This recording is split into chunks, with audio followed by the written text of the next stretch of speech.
Hey, what's going on everybody? It's Camel here with a big thank you and a kind of celebration video. 200,000 subscribers later, now 208,000. So now that we have surpassed 200k, I thought we should take a look at our setup, as if it weren't for each and every single one of you, it wouldn't exist. Before we do so though, I would like to thank all of you for being a part of this channel, and allowing me to create these videos for a living. I honestly don't have enough words to thank you all, so thanks for the support, for subscribing, for the donations, and for viewing. It really does mean the world. And before we take a look at the footage, sorry, I know the footage isn't crisp, my camera is old, and it couldn't handle all the UV light. Just squint and it looks great. Let's start off with the computer, and the first main thing is the case, which is the Corsair Obsidian 750D Airflow Edition. For the motherboard, I'm using the Gigabyte GAZ170X Gaming G1, which has RGB customizable LED strip backlighting, which is great for fitting color schemes. It also has built-in water cooling pipes ready to be plugged in, and one of my favorite features is the backplate has RGB customizable LEDs. So not only can you actually see the ports and what you're plugging into, but once again it will fit any color scheme. The CPU is the Intel Core i7-6700K, and the water block for the CPU is from the Swiftech H240X, which does come as a closed loop, but I have turned it into a custom loop. For the RAM, we're using four 8GB Corsair Dominator Platinum DDR4 3000 MHz sticks. For the GPU, we have none other than the EVGA GeForce GTX Titan X Superclocked 12GB graphics card, which has, as I'm sure you can tell, been incorporated into the custom water loop. The GPU water block in place of the fans is the Swiftech Komodo-NV GTX Titan X Luxury Edition, keeping the graphics card 50% cooler than any fan would. Directly under the graphics card, we have the Kingston HyperX Predator PCI-Express 480GB SSD card. While recording gameplay onto this card, I can get write speeds of over 1000 megabits a second. That's right, this card can write files faster than 1 GB a second. For the hard disk drives, we have three Hitachi HGST 3.5-inch 3TB hard disks. Stored at the back of the computer, we have the Kingston HyperX 240GB SSD and the bankrupting Samsung 850 EVO Series 2TB solid-state drive.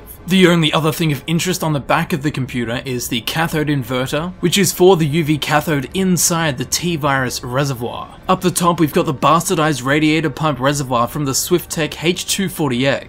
Down the bottom of the case, we have a second pump, which just helps all that water get around. It's an AlphaCool VPP 655 variable speed acrylic HF top edition pump. For the fittings, I used about 16 various silver bits power rotary compression fittings. Joining it all together, we have the Master Clear PVC UV reactive clear blue tubing. And for the coolant, I'm using Mayhem Pastel UV White. And giving juice to this entire beast, we have the PSU, which is a Corsair HX1000i 80+ Platinum 1000 watt power supply. Purely for aesthetics, all the cables have been replaced with white sleeved cables, just to add that extra glow with the UV LEDs. Speaking of which, for the LEDs, I'm using two 60cm Phobia UV LED strips. And although I'm sure the glue is excellent, there aren't that many flat surfaces to stick the glue on inside this case. So I'm actually using blue UV reactive cable ties to hold the LEDs in position. So for the two fans on top of the radiator, I'm using a pair of Corsair Air Series SP140 blue LED fans. For the fan at the back pushing air out of the computer, I am using a Corsair Air Series AF140 blue LED. I am also using two of the same AF fans on the front of the case, which by the way has this fantastic pop-off dust filter. So there are the fans, and controlling all the fans is this fan controller, which is the NZXT Century 3. So there's the new computer build and what I'm using currently. For the keyboard, I'm using a Razer Black Widow Chroma Edition, and for the mouse, I'm using a Razer Mamba Chroma Tournament Edition. Both the keyboard and the mouse, I have set up a personal color scheme with them, where they very slowly wave between light blue, dark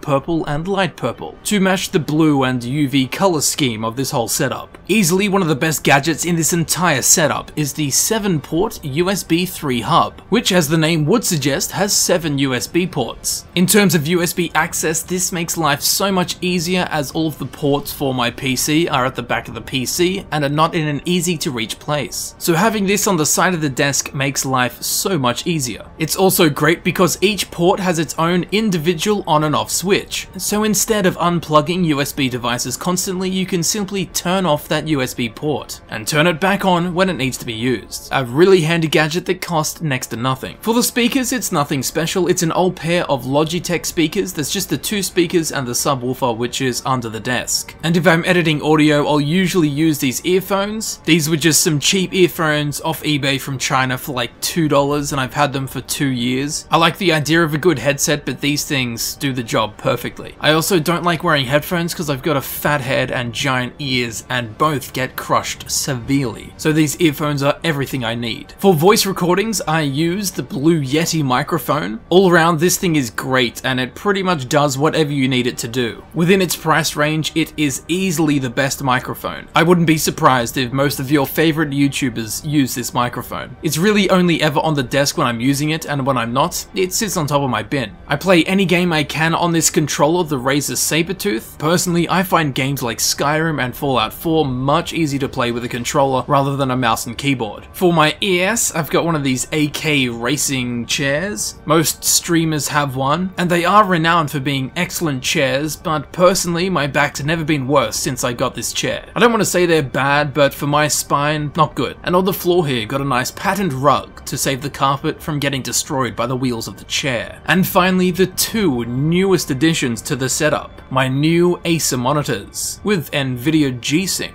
These are Acer Predator XB270HU 27-inch monitors. These monitors are incredible, which you would hope with the price tag. They use IPS displays, so they are color correct. However, unlike just about every other IPS display in the world, they have a 144Hz refresh rate opposed to the standard 60. They are also 2560 by 1440, so these are 1440p monitors. Sadly, at this point, I don't know why, but Premiere Pro will not support an export of a video bigger than 1080p. Hopefully that will change soon and I can bring you higher quality 1440p videos. And although what is being shown on the screen right now can never be represented truly, you can still tell that it looks damn fresh. So there you have it, the setup tour, which would never have existed if each and every single one of you hadn't clicked that subscribe button. Thank you so much for enjoying my content enough where you're in a position where you wanted to subscribe. And for anyone that is interested, I've had at least 10 messages in regards to this topic. I have gone ahead and set up a Patreon page just this evening. It's not launched yet. I'm actually waiting for a Skype call from Christine over at Patreon before launching the page, but it will be up soon, so be sure to keep an eye out for that. And I just want to make clear that I'm not asking anyone to donate, but for those of you who do wish to support the channel in a way that is not available via YouTube, Patreon will be here very soon. And you can help push the channel further faster. So whether you're a patron, a subscriber, a long-time viewer, or this is the first video you've ever seen, thank you very much for spending some time here on this channel. Every tiny piece of support is support. So thank you very much. I would not be able to do this without you. I hope you enjoyed the setup video. Much love to you all out there in the Camel Kingdom, and I will see you very soon in the next video. I'll see you there in a second.